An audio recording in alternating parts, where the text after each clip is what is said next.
Ladies, gents, welcome back. Random Gary here, aka Gary Proud. For those of you new to the channel, I served 12 years in the British Army.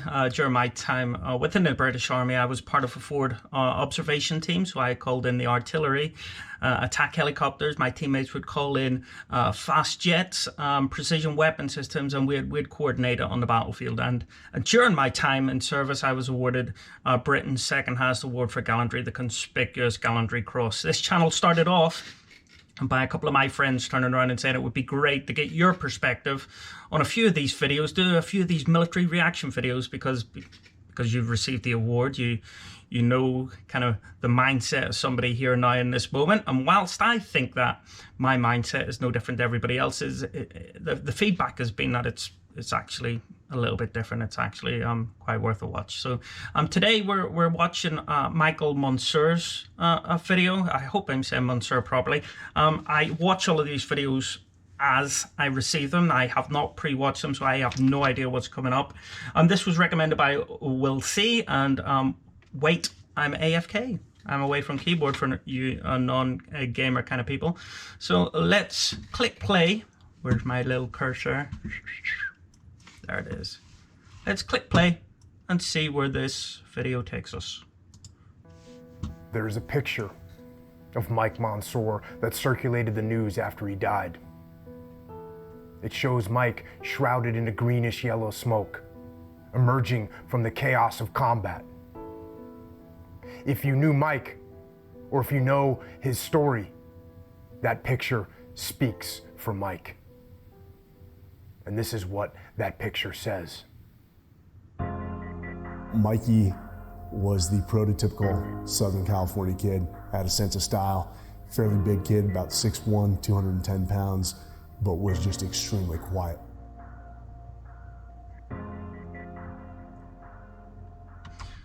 That's something that I've noticed with a lot of the SEAL videos. People transfer across to the SEALs and undergo bud selection quite quickly.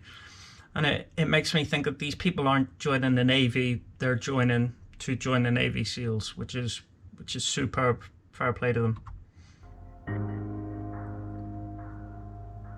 He was kind of a jokester. Every time you see him, he'd have kind of like this grin on his face, so you don't know. That looked like quite interesting stuff there. So I was ML in the military, a mountain leader.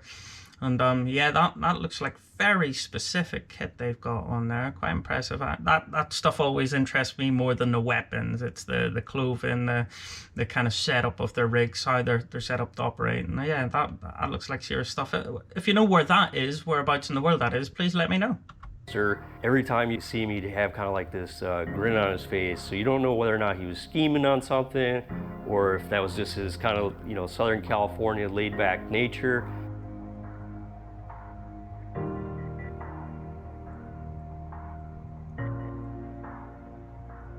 So I was in Iraq in 2005, and I feel that whenever I was there, the dynamic, especially down in the south, changed dramatically halfway through. We went from policing and manning Basra to Basra being a no-go city. You had to go in there with force. Lots of explosively formed projectile EFP IEDs. These were being made by a country who were supplying Muqtada al-Sadr's forces, and it meant that all of the stuff that we had, all of our advantage was taken away. They would not fight us. They would hit us, and they would do so quite effectively given the weapon systems they had.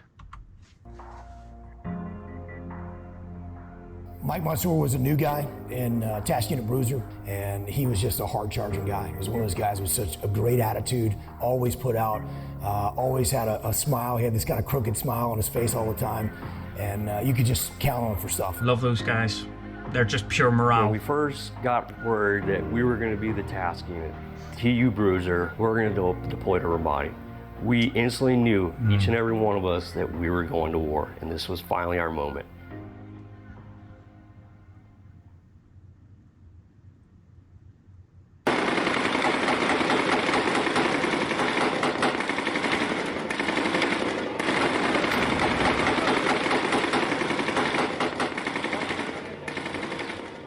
could own 2/3 of the entire city. Task Unit Bruiser was in the thick of the fight. And for nearly 6 months, in almost daily, dangerous and violent urban combat operations. From the second we stepped down, we were in contact with the enemy. But regardless of being rattled, it didn't deter the guys from putting their kit back on and getting back out there day after day. I think it's hard to describe how complex and how challenging urban environments are unless you've truly fought in them. And that's coming from somebody who hasn't truly fought in them. I didn't do any fighting in my time in Basra. We did take over a Taliban-held small village in Afghanistan in 2009. And the thing that really came to light for me was the complexity of it, how quickly your teams could move from compound to compound, how hard it was to track where they were on the ground, and how hard it was to track and fix the enemy. It's just such a complex environment that people can move quite quickly from place to place, and it's really hard to fix and strike them. And to that end, the amount of people that you need to fully set up a foothold in an urban area, not only is it about fighting through the compounds, but it's sometimes about leaving the forces in the compounds you've already cleared so that you can fight on, so that the enemy aren't going to come round, hit you from a flank, hit you from another angle. And just logistics and resupplies and routine, it is an absolute lick out, as we would say. You would be on your chin strap all day, all the time.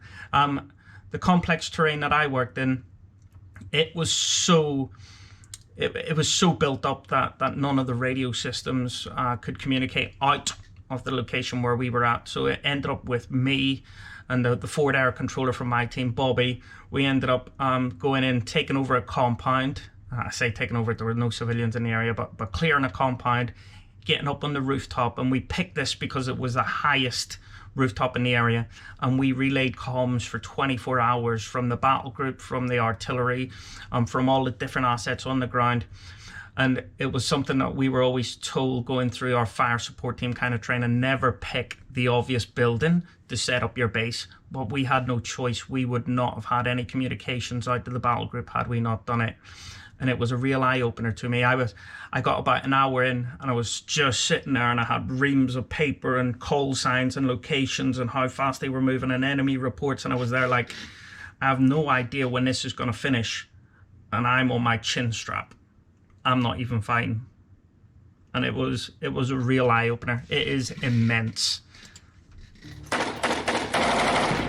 At a time when so many guys were burnt out, had their fill of dangerous combat missions, Mike Monsoor was so eager to jock up in his combat gear, lock and load his big Mark 48 machine gun, and get out there with his Delta Platoon brothers and get after it. So this was our last operation for the deployment. You know, we were a week out from going home. It was myself and Mikey and 2 of our other fellow SEALs, and then we also had 4 Iraqi Jundies that were with us. I'm going to touch on it.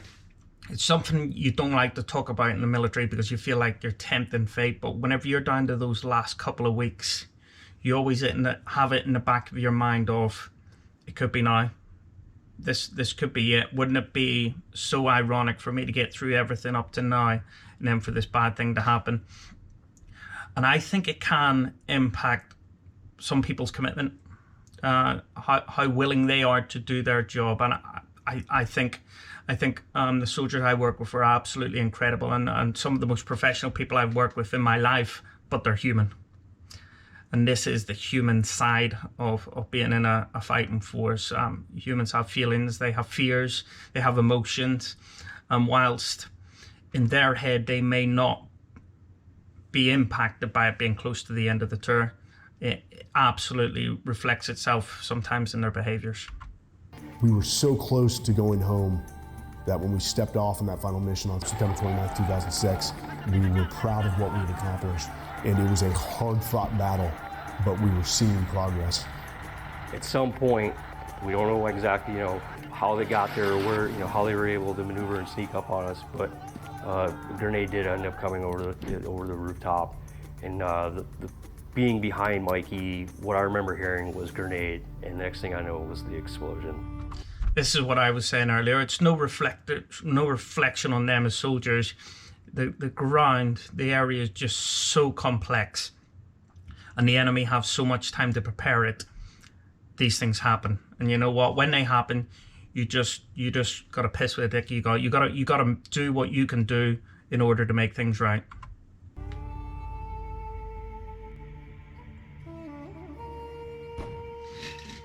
And so he made a very conscious and deliberate, selfless decision. Looked my direction, yelled grenade, and jumped down on it.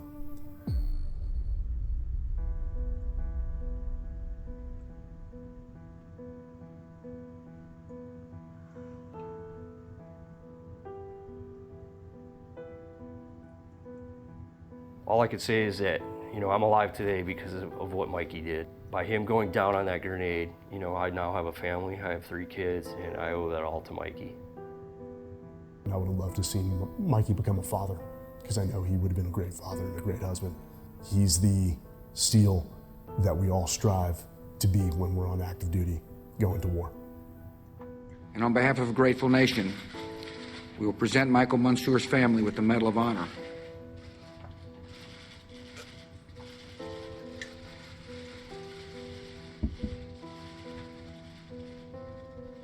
I am Michael Monsoor.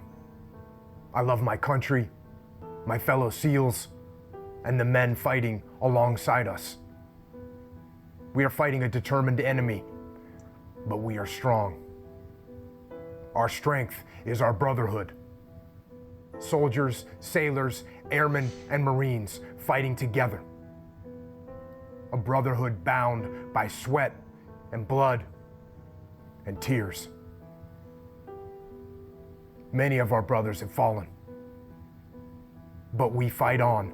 For the men to our left and right, we fight on. I am Michael Monsoor, and I am ready. Forged by faith and family, molded by belief and brotherhood, I have lived life to its fullest. And I have no regrets.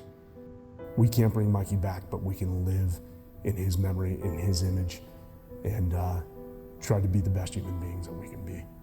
And it's just an honor to have known and worked with a guy like Mike Monsoor. The moments that I did have with Mikey, I cherish every day. I talk about him to my kids so they understand. For the United States of America, I christen thee, Michael Monsoor. May God bless this ship and all who sail in her.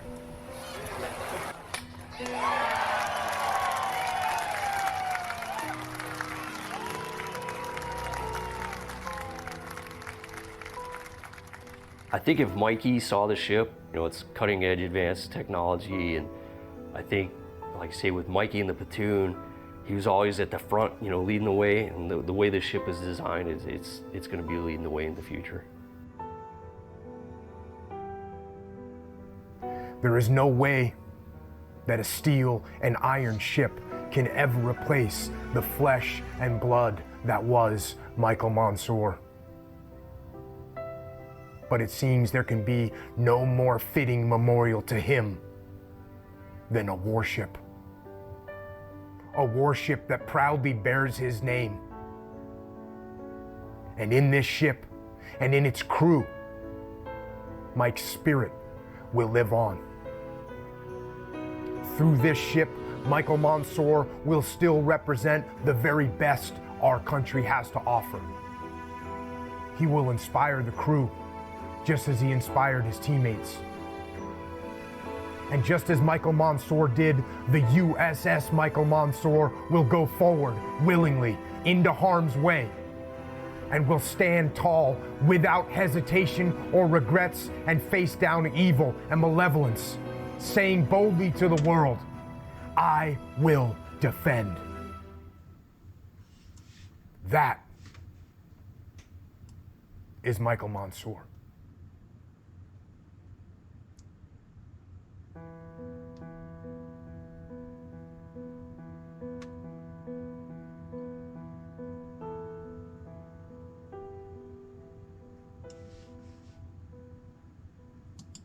Wow, what an incredible story once again. I think I should touch on that moment where he actually made the commitment to drop onto that grenade. Throughout military training, I've done this with my recruits all of the time. The minute you shout grenade, that means it's an enemy grenade. If you shout frag out, that means that you're putting one out. So if you hear the words grenade, you are taught to hit the ground as fast as you can to make yourself as low as possible. And it's something you do without thought. Every time I would shout grenade, the recruits would hit the ground. They would crawl. They would get as low as possible. At no point did I ever teach them, when you hear the words grenade, you look around. At no point did I tell them is after you've looked around and you've seen where the grenade is, you need to throw yourself on top of it. It just is not something that happens. So for you to go from that state where you have had it drilled into you, you've probably done it 100 times, you hear the words grenade and you hit the ground, for him to turn around and to look where that grenade was and to put himself on top of it, there is absolutely no question possible that would suggest that it was training. Absolutely none. It just is not training.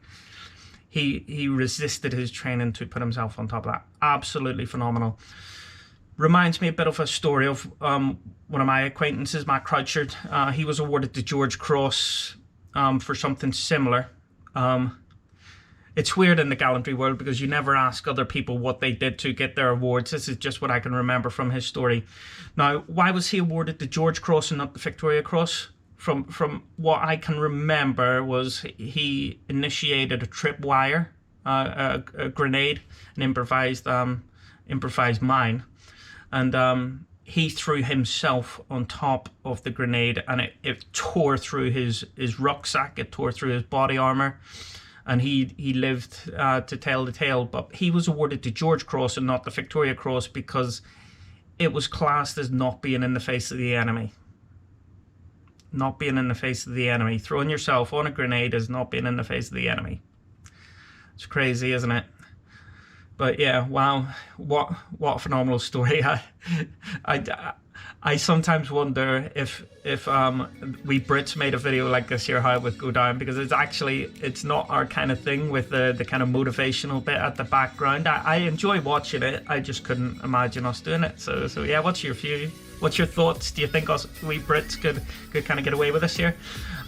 Guys, to finish off tonight, I've started a new job. I'm going to be traveling quite a bit. Therefore, I'm putting together a bit of a YouTube travel kit so I can still make these videos while I'm away.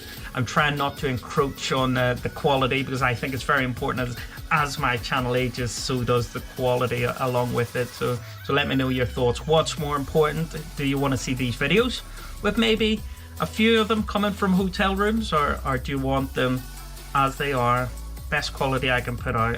Complete conviction to what I'm doing. Please let me know below. Keep subscribing. The channel is doing phenomenal. I went from a place where I had 60 subscribers to now like 560. So wow, thank you. Lots of views from across the pond, lots of Americans. So I'm going to try to keep doing Medal of Honor as well as British awards and a few Aussie and Kiwi stuff. So let me know. Please make your recommendations. Thanks for checking in once again, and I'll see you very soon. Have a good day.